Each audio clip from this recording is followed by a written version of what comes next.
Manje kubasuhuza mwese bakunzi ba James Sport Fans, mbahaye ikaze mu kiganiro cyacu cy'uyu munsi muri Sport Focus. Uyu munsi tugiye kuganira kuri UEFA Champions League, ahari amakipe yakomeje, hari n'amakipe yasezerewe. Ngira ngo tubivimuze tubiganireho, tubashe kuba twabona ishusho y'amakipe ashobora kuzahurira kuri finale. Ngira ngo munyemerere tubane, abatarakora subscribe mukore subscribe vuba vuba kugira ngo ibiganiro bidakomeza kubacika, ndetse munasharinge ndetse munakane like kugira ngo buri wese abashe kuba yakwisanga muri iki kiganiro. Ikiganiro gica kuri kamera za James Sport Fans, ni icyanyu, ni icy'abanyarwanda, ni icy'abanyamahanga, ni icya buri muntu wese ubasha kuba yakunda ikinyarwanda kandi akaba akunda umupira w'amaguru.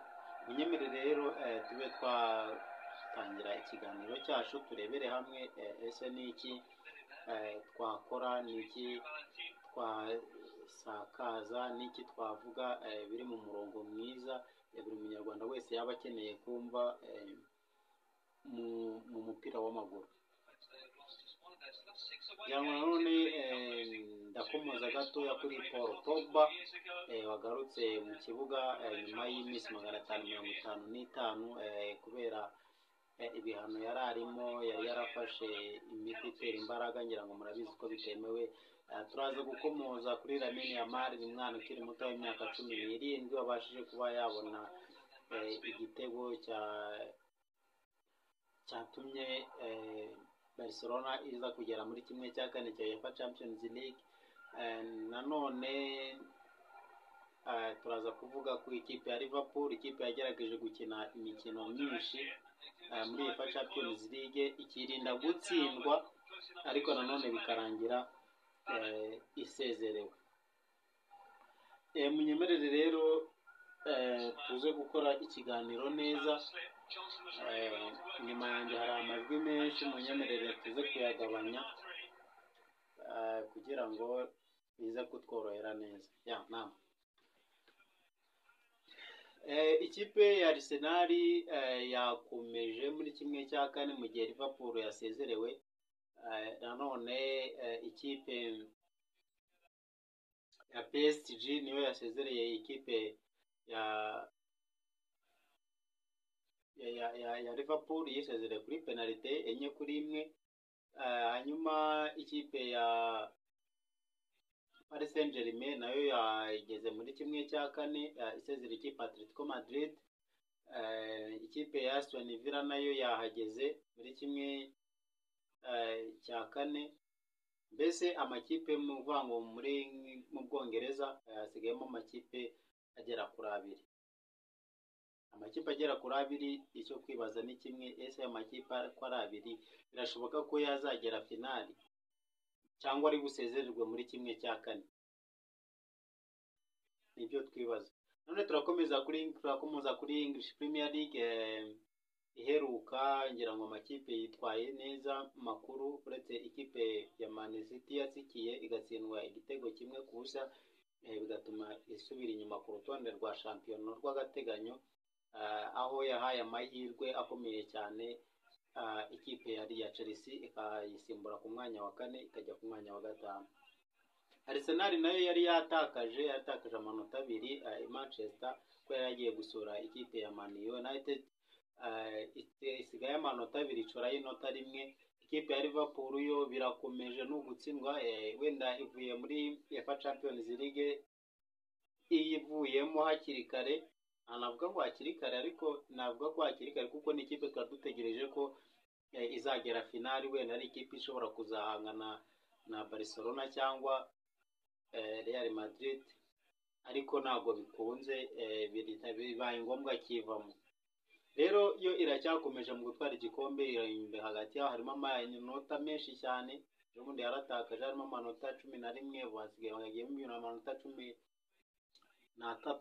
Urumva ko rero ni ikipe ititeguye kuba yatwara igikombe, ahubwo Arsenal yahaye amahirwe akomeye cyane ikipe ya Liverpool yo kuba yatwara igikombe. Ntabwo mu kuba no gutwara igikombe Arsenal tukiyibaramo, ahubwo nicyo kwibaza ni kimwe ngo ese Arsenal ishobora kuba yaguma muri Big Four.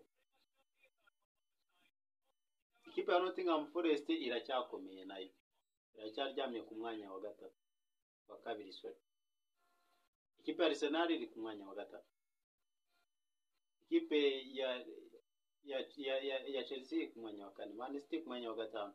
Ikipe ya Man U nawe murabyumva ku mwanya wa 14. Ikipe y'aba legendary, ikipe nziza ikomeye cyane, ikipe nziza navuga ko ari ikipe isobanutse, ari ikipe nziza,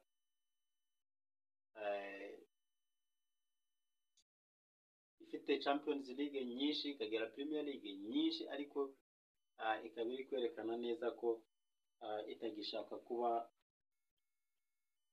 yatwara ikindi gikombe. Rero ikindi navuga, ngira ngo tugiye gukomereza ku mikino yabaye muri Champions League, uburyo yarangiye n'uburyo andi makipe ashobora kuzahora. Byamaze kumenyekana ko ikipe ya Arsenal izakubitana n'ikipe ya Real Madrid. Uwaho ushobora kuba uri umukunzi wa Arsenal cyangwa uri umukunzi wa Real Madrid, ese urumva neza ko ikipe ishobora kuzatsinda iyindi kipe ari iyihe? Umukunzi wa Arsenal aratekereza ko Arsenal ishobora kuzagera muri kimwe cya kabiri, ariko ni bakeya bashobora gutekereza ko ibyo bintu bishobora kuba. Nubwo waba uri umufana ko sinzi ko Arsenal ishobora kuzaca neza, ifite imbaraga, ikaca yemye hagati y'igihanganye nka Real Madrid, ikipe ifite igikombe giheruka. Ngira ngo murabizi ko igikombe cy'ubushize kiri mu maboko ya Real Madrid. Rero ntabwo wenda mbizi, umupira urahinduka, ibintu bigenda bihinduka uko bwije n'uko bukeye, ariko icyo kwibaza ni kimwe, ikipe ya Real Madrid biragoye kuba yarekura iki gikombe, kubera ko igikombe cya La Liga bigaragara ko itazagitwara. Ikindi, Aston Villa yageze nayo muri kimwe cya kane, ariko nubwo yageze muri kimwe cya kane yo Arsenal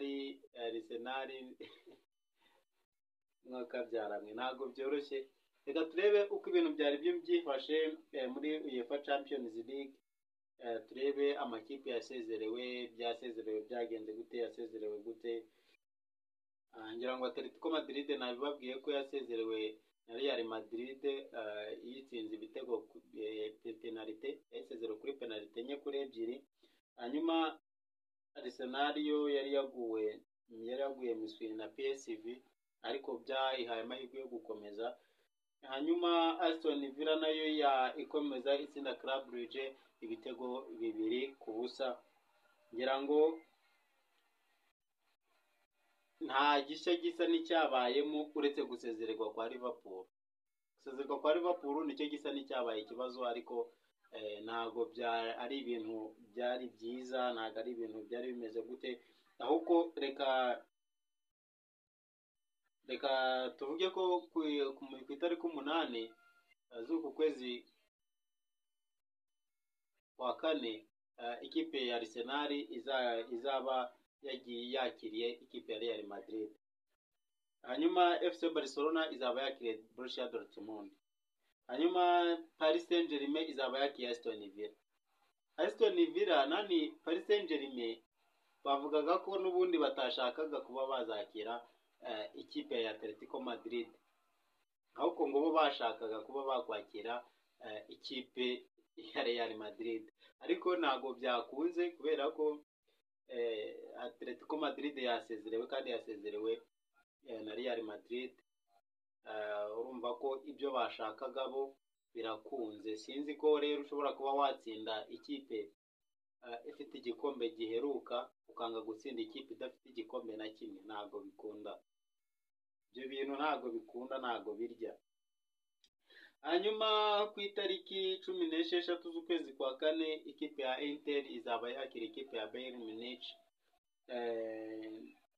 Ngira ngo ibindi bizaba bikurikiyeho nyuma, ntabwo turamenya ngo bizaba bimeze gute, ariko uko byagenda kose